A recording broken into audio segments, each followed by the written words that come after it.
what is my strategy or process? If I'm going to use a job board, I use Indeed almost always.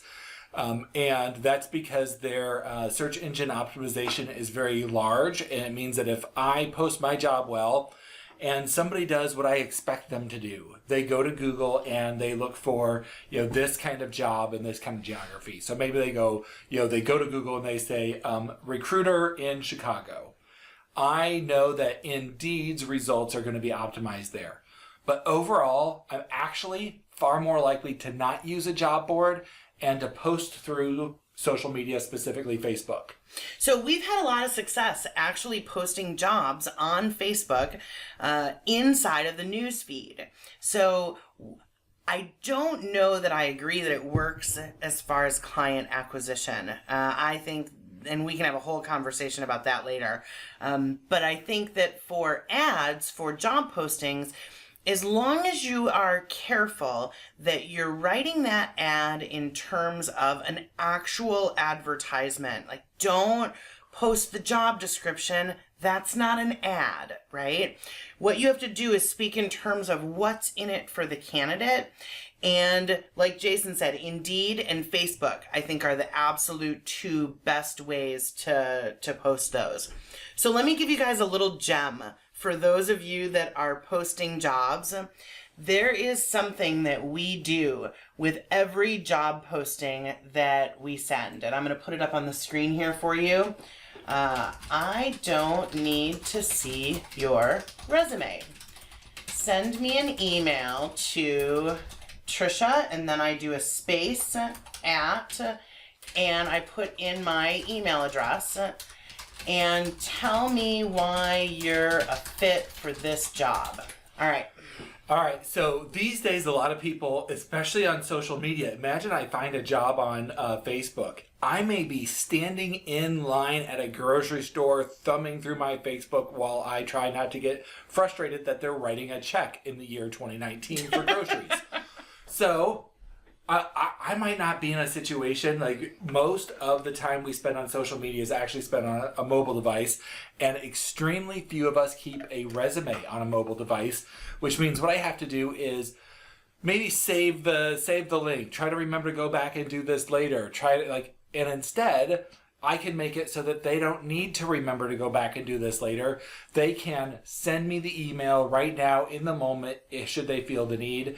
And if they have a resume or if they don't, it actually doesn't make a difference on whether or not I'm going to talk to them. Right. Think about it. As recruiters, we talk to passive candidates that we don't have resumes for all the time. Yet when we spend hundreds of dollars to post an ad at Indeed or Facebook, now all of a sudden our candidates have to go through this arduous application process, and that's stupid. Let's not make them do that. Let's make it as easy as we possibly can for them to give us their information. If you add this one line, please don't use my email address, but if you add this one line to your job postings, you're going to see the quality of responses go up.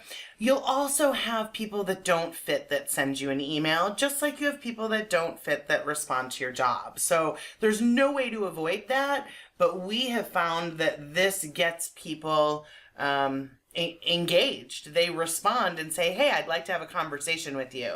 And that's great. Yeah, we all talk about how important passive candidates are, and then we do a job posting and we purposely only look at the ones that are the most active. So that's a little bit weird. Right. How are you obtaining business emails for potential clients? So what I do, Carolyn, my email address is Tricia@MauryEssentials.com. So if you wanted to send Jason an email, you certainly could. Right? You could figure out if my email is Tricia@MauryEssentials.com, what Jason's email is.